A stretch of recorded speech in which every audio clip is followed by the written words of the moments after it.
हळदी कुंकाचा कार्यक्रम होता. त्या दिवशी मस्तपैकी तयारी केली होती. लेकरांचं बोरवण करायचं होतं, तर लगेच थोडंसं डेकोरेशन केलं, पण कसलं काय लेकरांना कोणतेही डेकोरेशन व्यवस्थित ठेवलं नाही. आता कितीही नाही म्हटलं तरी थोडंफार करावं म्हटलं. छानपैकी अशी फळांची अशी भाजीपाल्याची रांगोळी टेबलवर काढून घेतली होती आणि लगेच म्हटलं आता बाहेर चांगलं वगैरे झाडून काढलं की लगेच रांगोळी वगैरे काढून ठेवा. कुंकवाचा करंडाही रेडी करून ठेवला होता. हळदी कुंकू म्हणलं की कुंकवाचा करंडा हा घरगच्च भरून पाहिजेच होता. छानपैकी दारामध्ये अशी रांगोळी टाकून घेतली आणि लगेच माझ्या बटकू बाईची छान अशी तयारी केली. बाईची इच्छा होती की तूही साडी घालणार, तर मला या साडी हवी होती. बाईला छानपैकी साडी घातली. 2-3 बाईनं असं मस्त मटकू बाई मस्त असा पोज देतो. बाबाची पोरगी ही कोणत्याही गोष्टीमध्ये कमी मात्र अजिबातच नाही. तिला लगेच इच्छा वाटत होतं की माझे पप्पा आले की मला पाहणार आणि म्हणणार की तू किती छान दिसते, पण कसलं काय पप्पाची होती इलेक्शन ड्युटी, पप्पाचं काही येणं झालंच नव्हतं. बाईनं छानपैकी साडी काढली की मित्रमैत्रिणीला दाखवायला बाहेर गेली. लेकरांचं बोरवण करायचं होतं. छानपैकी असं चॉकलेट वेगवेगळ्या प्रकारचे आणले होते आणि ताट वगैरे रेडी करून घेतलं होतं. आता बोरवण म्हणले की लेकरांना एन्जॉय म्हटलं की चॉकलेट ह्या हव्याच होत्या. छानपैकी लेकरांना पाटावर बसवलं. गल्लीत लेकरं वगैरे बोलून घेतली, तर आमच्या बाईला काही दम कसं होतं. त्यांना वाटत होतं की चॉकलेट आम्हाला खायला आणले का बाकी त्यांना आणलेले, कसं तरी त्यांना हे करून खाली बसवलं होतं.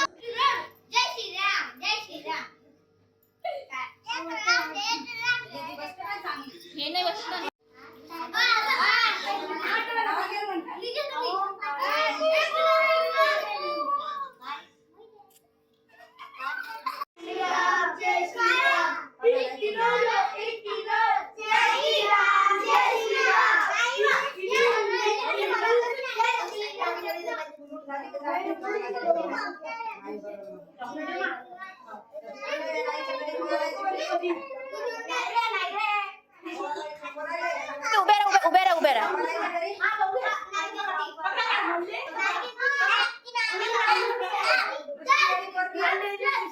वीर इकडे पाय वीर.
सराचं घर सासूबाई म्हणतात बांगड्याभर, ननदबाई म्हणतात डझन भरच भर, आणि भास्करराव म्हणतात मी आहे तोपर्यंत माझ्या जिंदगीवर ऐश कर. हो बाप्पा.